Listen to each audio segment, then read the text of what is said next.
vamos a Brasília, porque o presidente Lula vai convocar uma reunião com o Congresso e o Supremo para discutir o combate à violência contra a mulher. O Pedro Nascimento está com a gente, tem mais informações. Ô Pedro, a ideia do presidente é marcar um encontro ainda para este ano. Mas será que é papo ou isso vai acontecer mesmo, hein? Bom dia. Bom, Júnior, por enquanto está apenas no campo das intenções, né? Assim que a gente tiver uma data confirmada, a gente pode de fato dizer que essa reunião vai acontecer. Bom dia para você, bom dia para Kátia, bom dia também para todo mundo que está acompanhando a Itatiaia.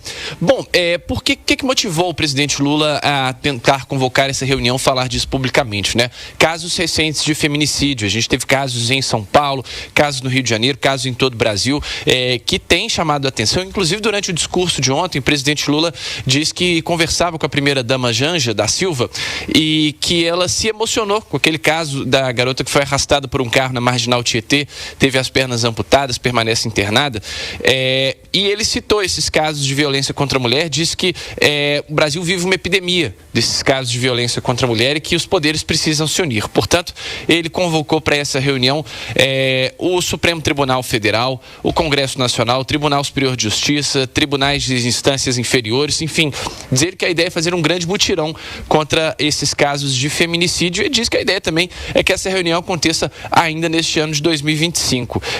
Lula também fez um apelo direto aos homens, né, que são responsáveis por esses crimes de feminicídio, diz que ao invés de agredir uma mulher, deveriam refletir e bater a própria cabeça com o sapato, em vez de agir com violência. Claro, ironias à parte, o presidente Lula também destacou que muitas vítimas têm medo de denunciar os agressores e, segundo ele mesmo, a justiça, quando determina o uso de uma tornozeleira eletrônica para esse agressor, né, para essa pessoa que precisa cumprir essa medida protetiva, ainda há muitas mulheres que ficam vulneráveis dentro de casa. Ou seja, o presidente Lula citando esse problema recorrente que a gente geralmente traz aqui na Itatiaia também, que são essas medidas protetivas contra a mulher que acabam não surtindo efeito e as mulheres continuam sendo perseguidas pelos companheiros, ex-companheiros, enfim, pelas pessoas que atacam apenas pelo fato dela ser mulher.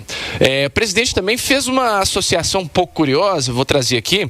Ele mencionou o episódio que envolve o ex-presidente Jair Bolsonaro. A gente lembra, né? Tentou retirar a tornozeleira com uma solda, acabou sendo enviado para prisão em definitivo. Segundo Lula, se até um ex-presidente tenta burlar a justiça, fica mais evidente a sensação de insegurança vivida por mulheres em situação de violência. Foi o comparativo aí que fez o presidente Lula também em um tom provocativo, né? Com essa reunião marcada aí entre os poderes, né? O governo diz que vai tentar construir ações conjuntas, urgentes, para tentar reduzir os casos de agressão e tentar garantir mais proteção às mulheres em todo o país. Agora, resta saber se os presidentes, né, se os membros dos outros poderes vão topar esse convite. Júnior, volto com você. Obrigado, Pedro Nascimento.